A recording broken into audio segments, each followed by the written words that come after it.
Mari saudara-saudara kita belajar akan firman daripada Tuhan pada sore hari ini.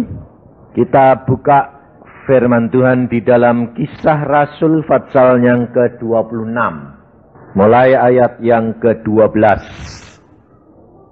Kita banyak belajar akan firman Tuhan. Dan kita kerap kali berbicara perkara berkat. Kalau berbicara perkara berkat, saudara, semua senang. Karena yang dicari orang di dalam dunia ini apa? Berkat. Tapi hari ini kita belajar, apa kelebihan orang Kristen daripada orang dunia? Dan orang Kristen yang bagaimana, yang sudah dikatakan mulai matang, masak. Nah, kita jangan jadi orang Kristen yang mentah, tapi kita benar-benar harus jadi orang Kristen yang sudah masak, menuju kepada kesempurnaan. Sebab hal ini perlu sekali, karena waktunya akan tiba, semua harus masuk dalam dapur api. Maka dari itu di dalam ayat ini kita belajar firman Tuhan. Ayat 12, Kisah Rasul 26.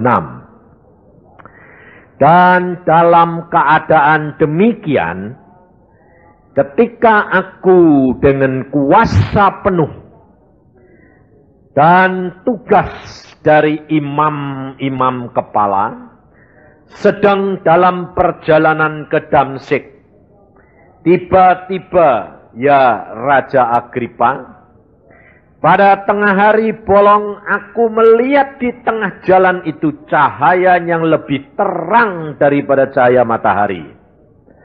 Turun dari langit meliputi aku dan teman-teman seperjalananku. Kami semua rebah ke tanah, dan aku mendengar suatu suara yang mengatakan kepadaku dalam bahasa Ibrani, Saulus, Saulus, mengapa engkau menganiaya aku? Sukar bagimu menendang kegalah rangsang. Tetapi aku menjawab, siapa engkau Tuhan? Kata Tuhan, akulah Yesus yang kau aniaya itu.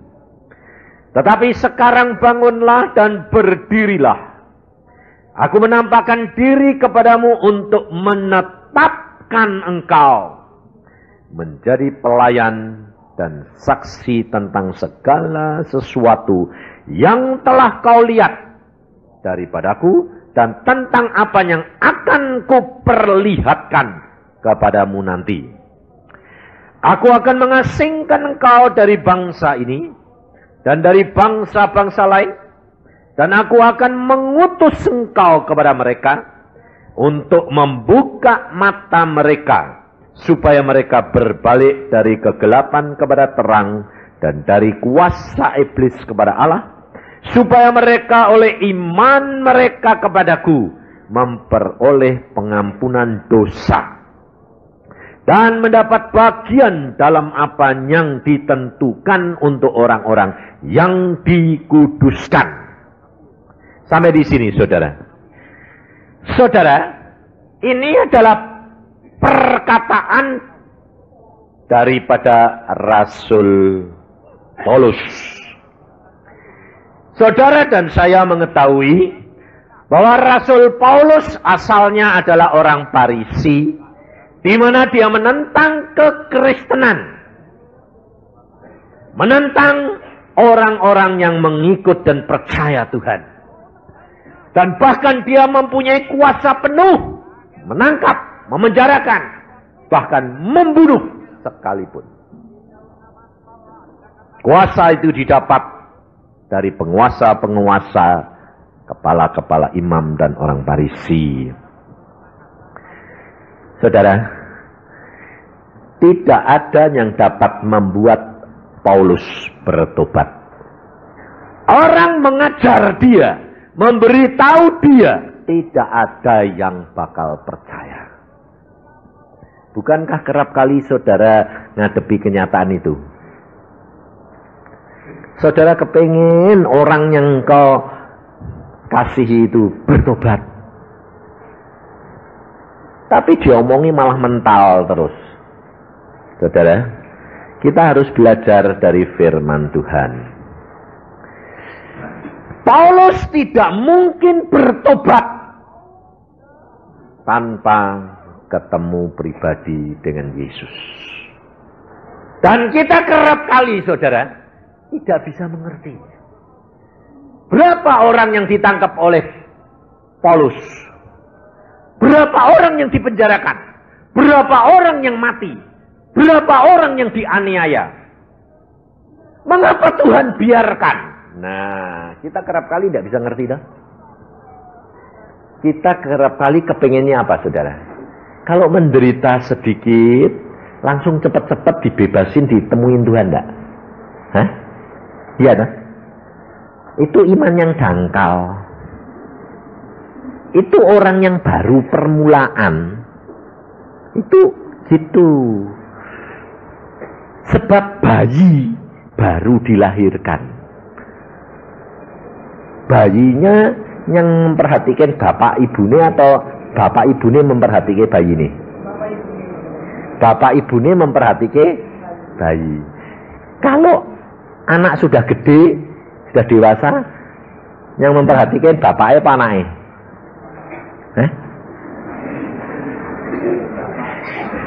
Nah, ini banyak kerap kali ibu-ibu ini, ibu-ibu terutama. Kalau waktu dia muda, dia punya anak, dia memperhatikan anaknya, betul? Tapi ibu-ibu kerap kali kalau sudah tua, kira-kira kalau udah diperhatiin sama anaknya, bagaimana? Marah ngomel dah? Ngomel dah? Nuntut dah? Berarti ibunya jadi bayi lagi dah. Nah itu saudara, itu orang tua yang tidak tahu diri. Untung saya orang tua. Kalau anak muda yang ngasih tahu saudara ini, saya selalu mesen sama istri saya, kamu jadi orang tua harus tahu diri.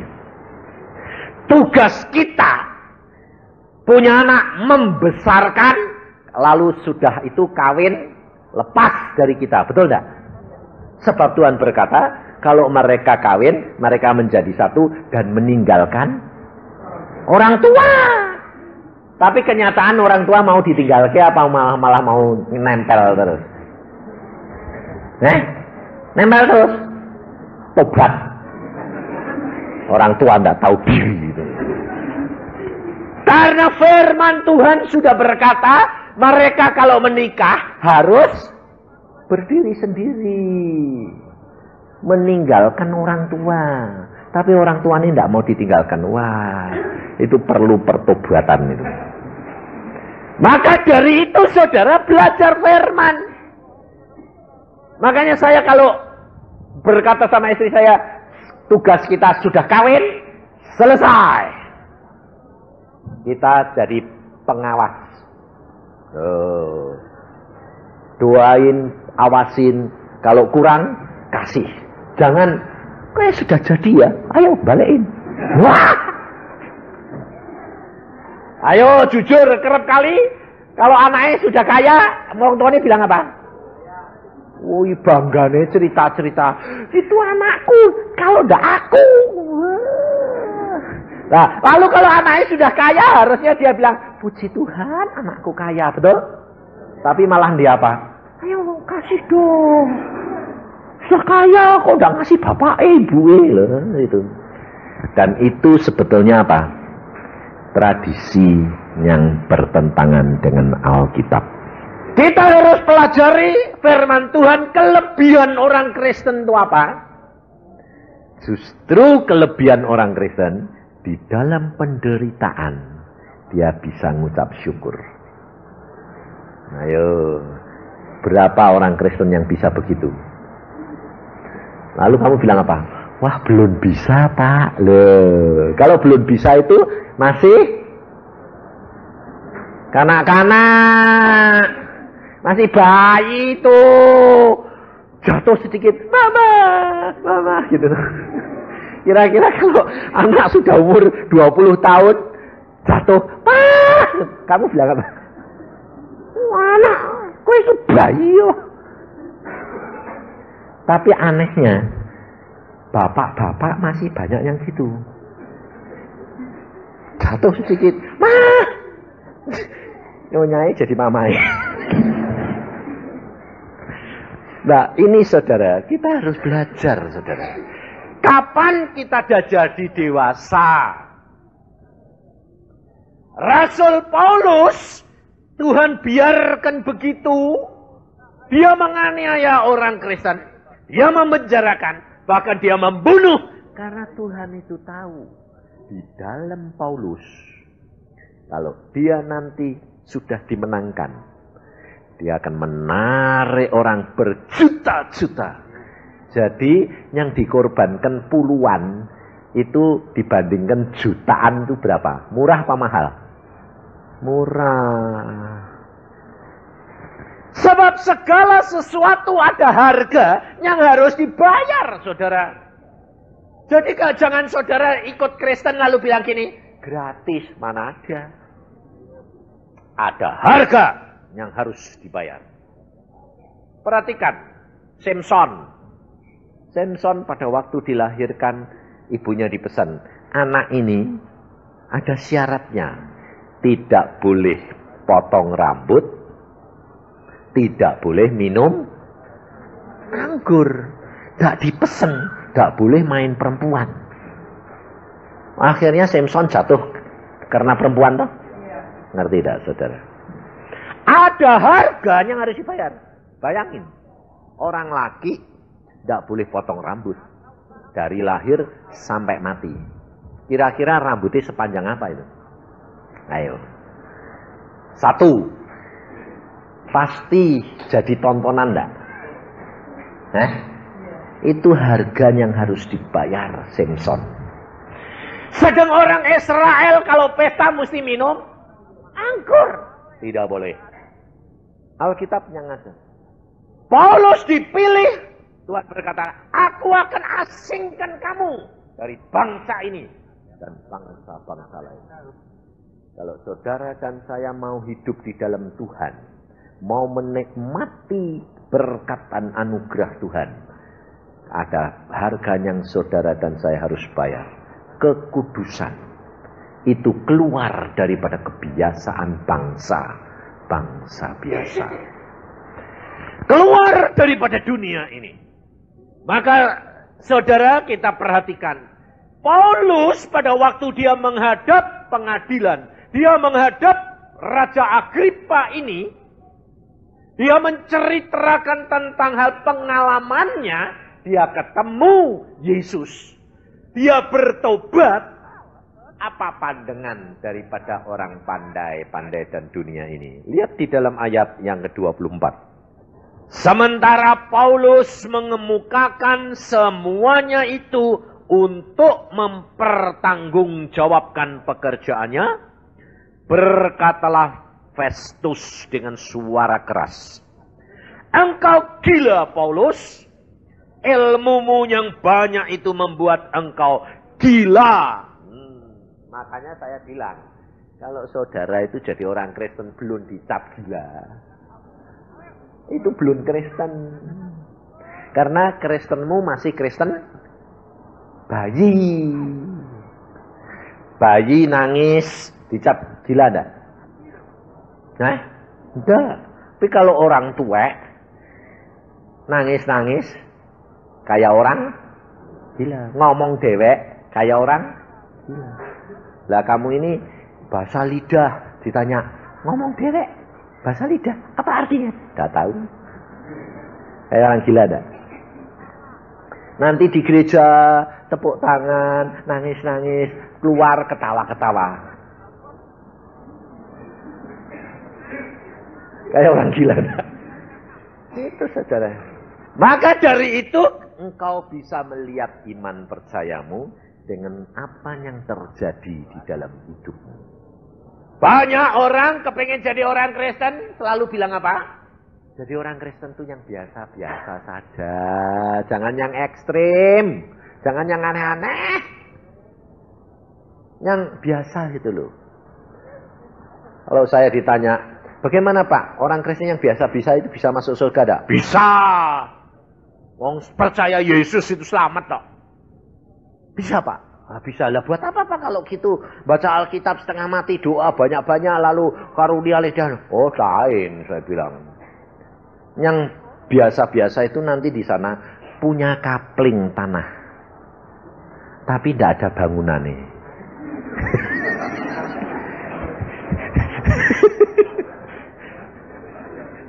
Loh, saudara percaya Yesus, percaya lalu selamat enggak? Selamat toh? Nah selamat itu ditaruh di mana?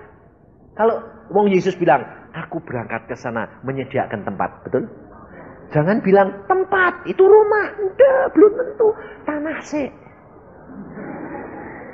Jadi kalau saudara percaya Yesus, dapat kapling, dapat. Ini ada anak Tuhan. Anak Tuhan bilang gini, Pak, aku kok mimpi aneh, Pak. Ditunjukin aneh, Pak. Saya ini naik kendaraan, jalannya lebar, Pak. Terus lama-lama jalan itu tambah lama tambah sempit. Terus, Pak, melalui kuburan-kuburan. Sepanjang jalan ini kuburan terus. Habis kuburan, Pak, baru masuk ke tanah lapang. Lalu terus tambah lama jalannya tambah sempit, kanan kiri jurang. Habis itu masuk Pak, pintu gerbang dan tanah yang luar biasa indahnya. Dan ternyata di sana itu di kapling-kapling tuh Pak. Dan saya lihat, loh, kok saya itu saya tahu saya punya kapling di sana. Terus saya bilang, oh ini kapling saya, oh itu kaplingnya si teman saya. Oh di sana, wih Benihin, kaplingnya kok gede. Ada kaplingnya Benihin. Jadi punya kapling. Terus saya ditanya, tapi kok saya tidak lihat kaplingnya Pak Yusa? Lalu saya bilang gini, aku tidak punya kapling tuh. Oh Pak Yusa tidak punya kapling? Loh Pak, sayang dong Pak. Enggak, oh, aku sudah tanya sama Tuhan. Tuhan Yesus bilang, kamu enggak punya rumah. Loh, aku ya terus terang pada waktu Tuhan, aku ngajari orang tak suruh bangun rumah, kok aku enggak boleh punya rumah. Lalu Tuhan tunjukkan. Aku dibawa, naik, lalu saya bersama dengan Tuhan. Lalu Tuhan lihatkan wadah istana besar, seorang sedang bangun, bagus. Tuhan berkata, istana itu besar sekali ya, bagus enggak? Bagus Tuhan. Lalu ada orang kecil, saya di atas tinggi, jadi kelihatan tuh orang itu kecil jalan masuk istana. Terus saya bilang, itu siapa sih Tuhan yang jalan? Nanti kamu tahu. Orang itu enak yang nempati atau enak yang di kapling-kapling sana? Oh ya enak itu Tuhan, dia masuk istana. Terus saya diturunkan, saya lihat, loh, saya jalan masuk rumah istana. Wah, saya bilang, loh kok saya Tuhan? Ya, kamu tidak punya rumah, tidak punya kapling. Kamu tinggal bersama dengan aku, melayani aku terus ya. Enak mana?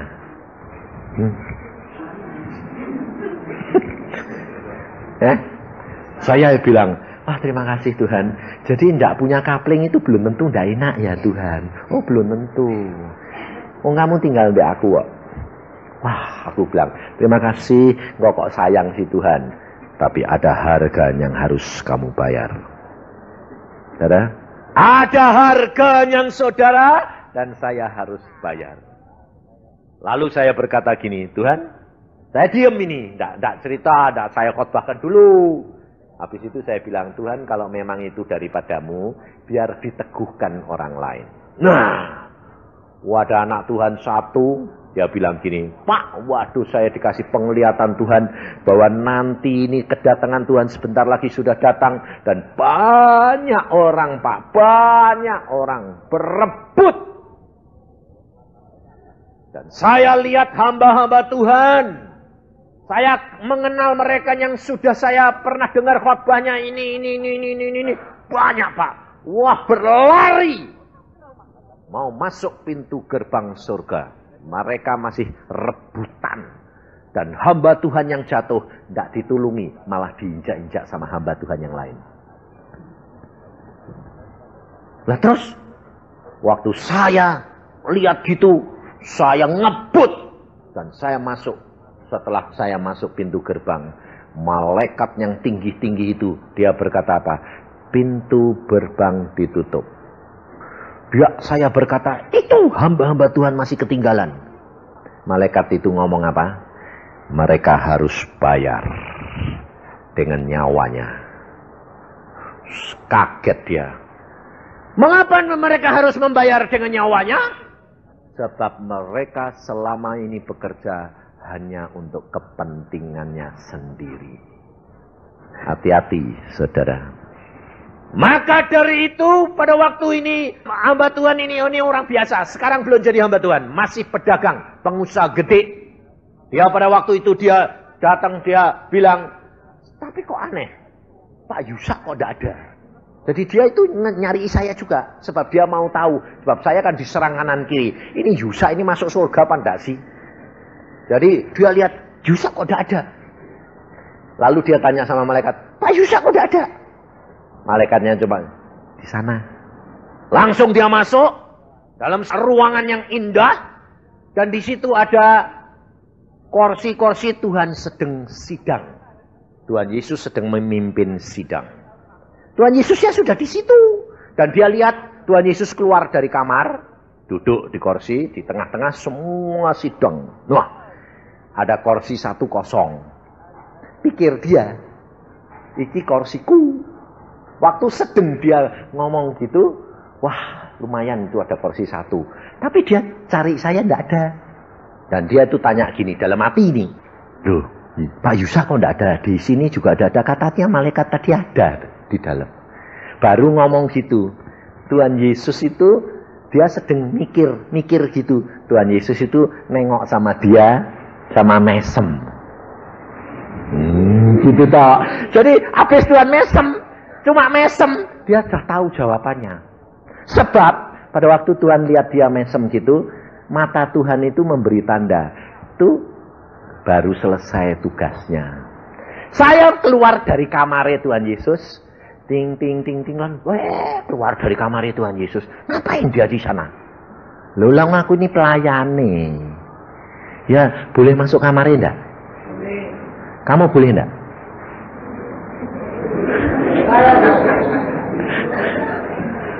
Saya sih boleh. Loh, pelayanmu masuk kamar enggak? Hah? Tapi tamumu boleh masuk kamar enggak? Belum tentu. Waktu dia lihat, loh, ini Pak Yusak kok keluar dari kamarnya Tuhan Yesus? Loh, lawang jongoseo. Saya lalu datang, saya lalu dekati Tuhan. Tuhan bilang, duduk. Saya lalu teng duduk saja ngok. Oh, tempat duduknya Yusak. Lalu Tuhan bilang, itu tempatnya dia. Jadi ternyata nanti sebelum aniaya saya pulang dulu.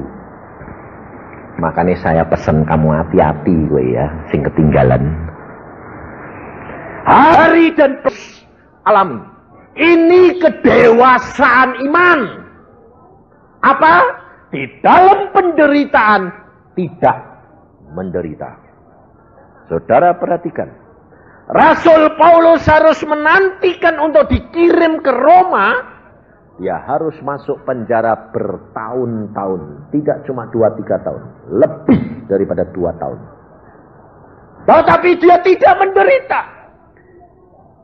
Tetapi justru pada waktu dia menganiaya orang Kristen, dia ditemui oleh Tuhan Yesus.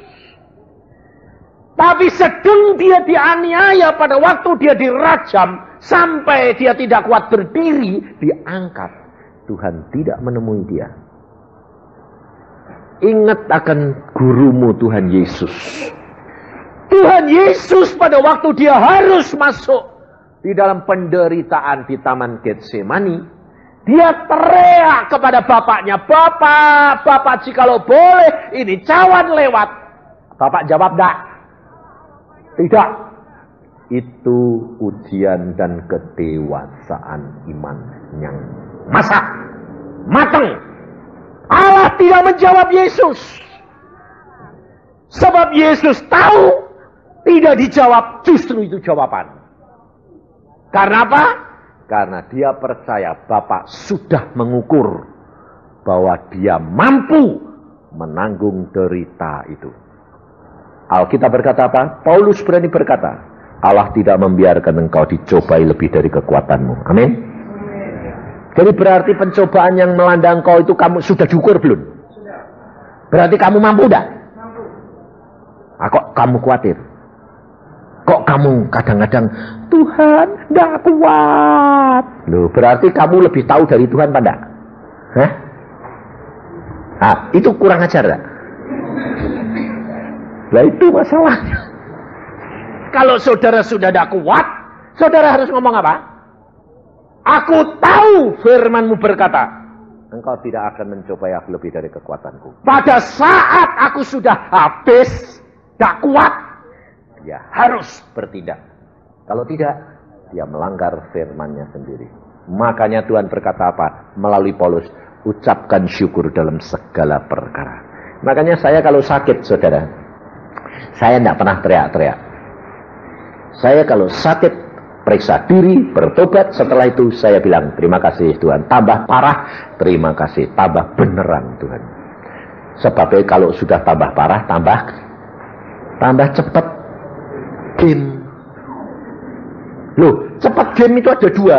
Mati atau sembuh. Betul tak? Karena kalau mati, selesai. Kalau enggak, mesti disembuhin. Karena sudah tidak punya kemampuan. Ini, saudara. Makanya saya kalau ada orang cerita, Pak, saya kok tambah parah, Pak. Udah berdoa. Oh, itu malah beneran. Itu jawaban doa. Jadi jawaban doa kok malah parah. Ya, malah ndang cepet bar. Loh, ini kok aneh sih, Pak, jawabanmu. Loh, itu Alkitabiah kok. Tambah kecepet. Ya dah. Ada orang utang. Ini orang utang. Setelah dia utang, dia bertobat. Minta ampun sama Tuhan. Sudah bertobat? Sudah. Kalau sudah bertobat, berarti rela. Rela segala-galanya. Mati pun rela. Diusir pun rela. Ya. Benar? Benar. Temui sekarang yang ngutangi kamu. Loh, Pak, kalau ditemui saya di dor. Loh, katanya tadi berani. Di dor malah mati toh. Aku bilang itu. Nah, ndang cepet tong setelah bertobat toh. Terus dia bilang, mesti gitu. Iya. Tambah dicepet, tambah cepet, tambah mobar. Jadi malah beneran loh. Beneran. Ngucap syukur. Wong aku yang ngalami. Waktu mau bayar rumah yang sudah saya tempati 3 bulan dan uang belum ada. Kurang sehari. Itu belum. Aku bilang, Tuhan, ini kurang sehari mau bayar. Ini kok belum mau kasih duit, ini piye? Aku apa? Gak jawab Tuhan. Terus nyonyahku nangis. Ini kurang sehari. Kita kan gak siap-siap ringkes-ringkes barang. Aku bilang, ngapain ringkes-ringkes barang? Wong Tuhan bilang gak usah pindah. Lah tapi duitnya gak ada. Sok ben nek ditagih piye? Lah somben wong belum hari ini. Akhirnya hari ini tiba, jam 5 pagi sembahyang, istri saya nangis, Tuhan, kita pindah mana lagi? Aku bilang, Tuhan, istriku nangis loh, hari ini mesti bayar. Tuhan ini ngomong apa?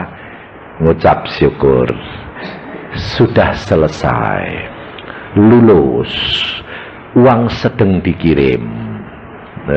Penak lah. Nah, kalau saudara tanya, ngirime piye? Wis ra bakal Tuhan jawab. Dan aku bilang, amin. Diem, ya, diem, ngucap syukur sekarang. Jangan nangis, ketawa. Karena apa? Duit sedang dikirim. Tuhan ngomong gitu, ya, sudah ngucap syukur. Wah. Tapi istri saya mikir, lah ngirime piye? Wis aja mikir. Nek mbok pikiri malah nanti ndak jadi teko. Sebab orang bimbang itu tidak dapat apa-apa, betul? Lalu dia bilang, aku percaya kok. Ya wis. Jam 9 ada bel. Tak pikir orangnya nagih. Tuhan ngomong, itu ayam dalamnya ada masih. Ayam dalamnya ada masih buat bayar. Wah, aku ya kaget. Jadi peribahasa yang mengatakan ayam bertelur emas itu ada, Tuhan. Wadah, ngalamono. Waktu saya ngomong sama istri saya, ya, itu ayam goreng dari kakakmu di Semarang. Dalamnya ada masih. Istri saya bilang gini, yang bener, wong sinting kok. Wong mas kilonan kok dimasukin ayam goreng. Aku bilang, paling penting bukain, terima, nanti dia buat timbang-timbang gini abot. Nah itu mas. Mana ada ayam goreng abot, betul?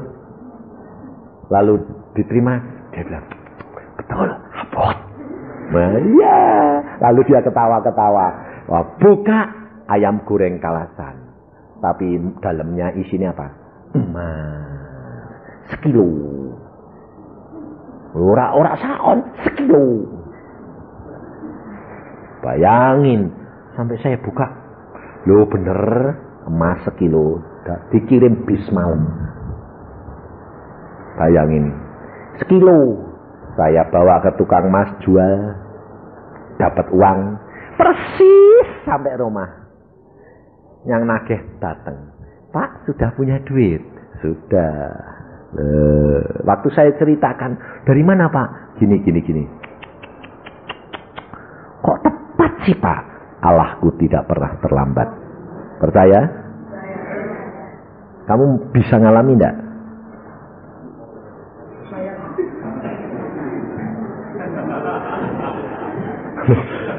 Saya cuma tanya kamu, saya bukan tanya kamu mau ngalami. Kamu bisa ngalami enggak?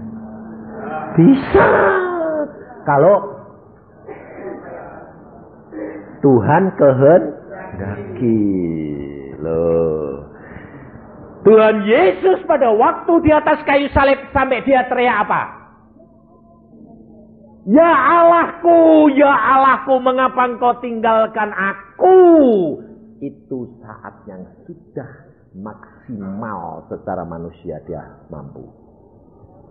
Tetapi justru itu saat terakhir. Setelah itu dia berkata, ke dalam tanganmu aku serahkan nyawaku. Mati. Nah, justru mati itu justru menang, betul? Nah iya, makanya itu saya bukan lalu kamu nanti pulang mati menang bunuh diri saja. Lah salah. Itu mati masuk neraka. Maksud saya itu mati itu berhenti cara berpikir.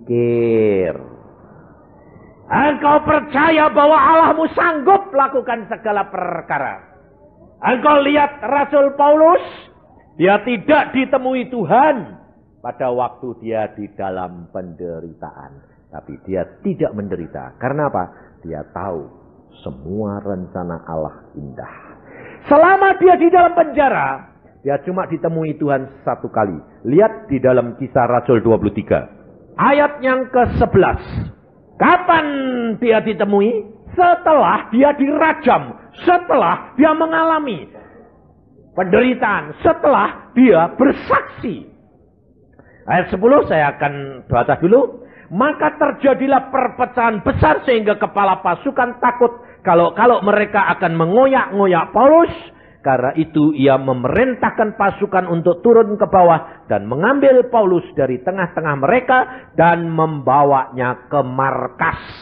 Pada malam berikutnya Tuhan datang berdiri di sisinya dan berkata kepadanya, kuatkanlah hatimu, sebab sebagaimana engkau dengan berani telah bersaksi tentang aku di Yerusalem, demikian jugalah hendaklah engkau pergi bersaksi di Roma. Saudara, Allah punya rencana di dalam diri Paulus. Dia harus menghadap Kaisar. Bagaimana Kaisar bisa diinjili, Allah tidak pernah kurang jalan. Kalau saudara, kalau orang Kristen biasa ketemu kaisar bisa enggak? Tidak mungkin. Tapi karena Paulus harus menghadap pengadilan kaisar, Paulus bisa bersaksi dan nyeritakan tentang pertobatannya dan Yesus itu siapa. Betul? Cara Tuhan bukan cara saudara. Allah punya cara sendiri untuk menemui setiap telinga. Orang yang kaya, orang yang berkuasa, sampai gembel sekalipun, Allah berikan firman Tuhan. Makanya saudara, engkau harus perhatikan. Di Jakarta itu banyak gembel itu anak-anak Tuhan. Tapi gembel anak Tuhan lain sama gembel orang dunia. Kalau gembelnya orang anak Tuhan di Jakarta, tidak ada yang begini. Tidak ada. Gembelnya anak Tuhan di sana, dia adalah mencari pekerjaan, sampah yang terbuang, dan dia diberkati Tuhan.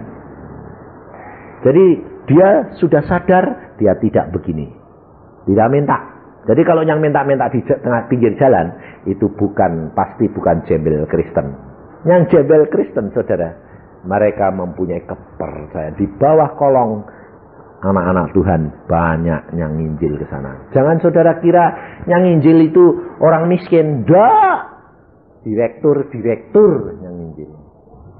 Habis kerja, malam hari, 1 hari seminggu sekali, pakai pakaian yang sederhana, pakai sandal jepit, pergi ke bawah jembatan nginjil. Mereka tidak tahu. Padahal kalau siang ini direktur, tidak bakal ketemu jembelnya. Dan mereka mengajar. Saudara tahu, Tuhan punya jalan luar biasa. Maka dari itu engkau perhatikan, kalau kekristenanmu sudah mulai masak, mulai kamu mau dididik, kamu akan dimasukkan di dalam penderitaan.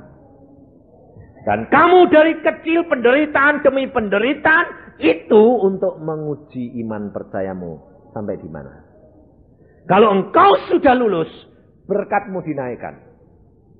Masuk lagi penderitaan. Berkat lulus naik lagi. Ini mengikuti terus saudara. Tapi iman itu diuji melalui penderitaan. Melalui harga diri. Lihat. Harga diri Paulus harus diturunkan. Kalau dulu diberi kuasa, sekarang dia harus dimasukkan penjara. Berarti dicopot semua harga diri. Dan itu ujian iman. Kalau saudara dan saya rela menyerahkan, maka itu baru tandanya kamu sudah mulai dewasa. Makanya saya katakan apa? Belajar seperti Tuhan Yesus, rendah hati. Kalau enggak, rugi kamu. Saya dibelajari Tuhan secara pribadi, dan Tuhan berkata, kamu harus masuk, nak. Masuk ini, masuk itu. Ya. Tapi ternyata setelah lulus, wah berkatnya ngalir. Loh, kok tambah gede Tuhan? Lola lulus kok, jatahnya tambah toh. Lulus, jatahnya tambah. Oh ya tambah enak ya Tuhan. Makanya saudara, kalau saya ngomong sama saudara, saudara nanti, masa saya itu dari tahun 80 sampai sekarang, itu ujian lulus naik, penderitaan diapain naik. Yang paling belakangan saya diejek, dihina, difitnah ini. Lulus, Tuhan bilang, lulus nak kamu. Wah naik lagi. Saya sekarang setiap bulan Tuhan berkati saya. Padahal setiap saya terima berkat, selalu saya katakan, Tuhan ini untuk siapa? Berikan. Tidak terbatas. Tapi Tuhan menjatah saya apa? 1 bulan. Berapa? Lebih dari direktur. 15 juta. Bayangin. Gaji direkturnya paling-paling berapa? Aku sampai melongok. Tuhan, aku ini kerja apa? Loh, kamu ini kan budakku. Jongosku.